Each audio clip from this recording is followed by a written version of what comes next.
Bismillahirrahmanirrahim. Assalamualaikum warahmatullahi wabarakatuh.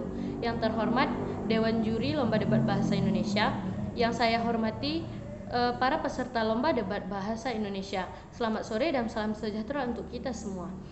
Baiklah, sebelum masuk pada musik kita hari ini, izinkanlah saya memperkenalkan diri terlebih dahulu. Saya Jilantani, selaku pembicara pertama dari tim oposisi, utusan dari SMA Negeri 1 Tapak Tuan, Kabupaten Aceh Selatan. Baiklah, di sini saya akan membidas argumen-argumen dari tim lawan dan menyampaikan argumen-argumen saya. Baiklah, mosi debat kita pada hari ini yaitu bahwa pejabat pemerintah dilarang menggunakan pengaruh media sosial atau influencer dalam mensosialisasikan kebijakannya. Baiklah, sebelum saya masuk ke argumen saya akan membidas argumen dari tim lawan. Tim lawan mengatakan menggunakan jasa influencer bukanlah hal yang tepat dilakukan oleh pejabat pemerintah. Alasan pertamanya karena menggunakan jasa influencer memiliki kecenderungan untuk menggiring opini masyarakat tanpa adanya diskursus yang sehat. Saya sangat-sangat tidak setuju dengan pendapat ini karena apabila masyarakat mengambil informasi secara mutlak tanpa disaring, berarti influencer ini telah menyebarluaskan informasi atau kebijakan pemerintah yang tidak baik, yang justrunya dapat menimbulkan permasalahan yang semestinya terjadi ialah apabila pemerintah menggunakan jasa influencer tersebut. Yang mana apabila influencer tersebut menjatuhkan pemerintah, maka akan berdampak buruk kepada influencer tersebut.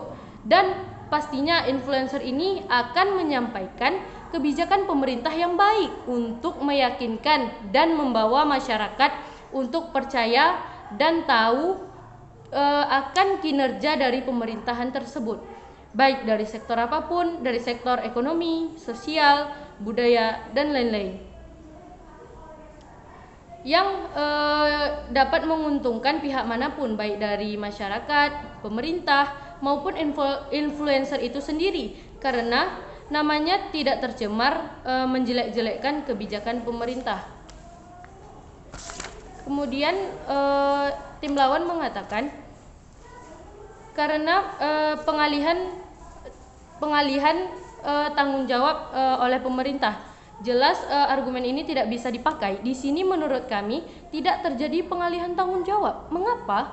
Karena di sini tujuan utama pemerintahan ini adalah menggait masyarakat banyak yang lebih luas untuk memenuhi kebijakan tersebut. Otomatis jika pemerintah menggait influencer massa yang mendengar kebijakan ini akan semakin banyak, karena dari awal kebijakan ini ditujukan agar masyarakat dapat melaksanakan kebijakan tersebut. Dan di sini menurut saya ini tidak ada pengalihan tanggung jawab sama sekali, karena semakin kita bekerja sama untuk mensosialisasikan kebijakan ini akan semakin mudah menggait pendengar. Jadi menurut kami tidak akan terjadi pengalihan tanggung jawab. Kemudian tim lawan juga mengatakan informasi yang disampaikan influencer ini tidak lengkap, tidak akan lengkap. Ini bertolak belakang pada hubungan influencer dengan pemerintah.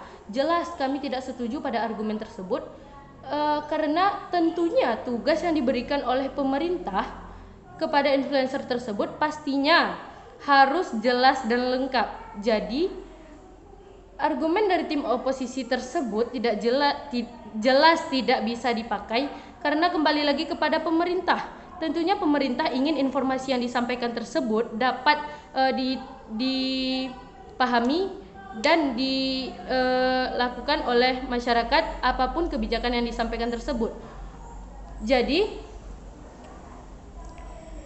menyampaikan informasi dan fakta itu pemerintah telah mengatur kebijakan dan apa yang harus disampaikan influencer tersebut.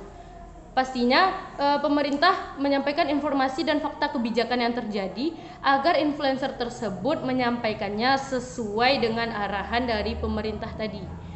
Kemudian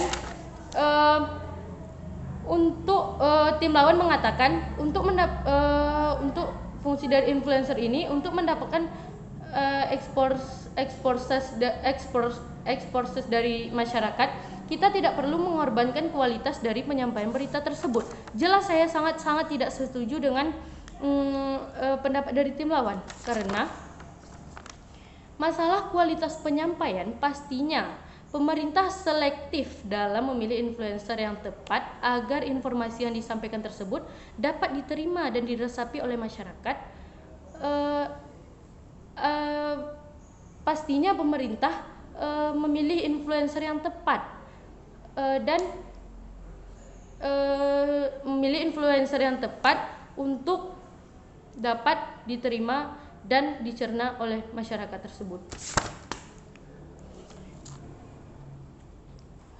Kemudian saya akan menyampaikan argumen saya.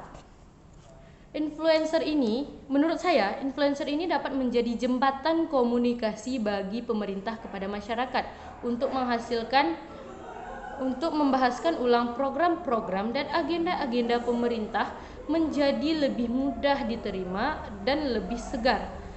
Mengapa saya katakan sedemikian? Karena bahasa yang digunakan oleh para influencer merupakan bahasa yang mudah dipahami dan menarik, sehingga akan menggait masyarakat yang banyak untuk tahu informasi tersebut atau kebijakan tersebut. Dan dengan adanya influencer ini merupakan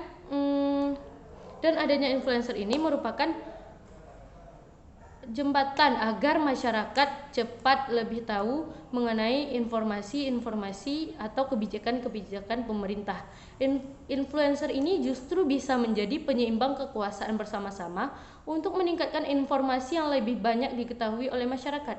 Contohnya saat ini yang sedang booming yaitu vaksinisasi COVID. Nah, influencer ini menyampaikannya dengan bahasa yang mudah dipahami dan menarik, sehingga masyarakat tersebut tidak lagi takut untuk melaksanakan vaksinasi COVID-19. Nah, jadi intinya di sini influencer ini memiliki banyak dampak positif bagi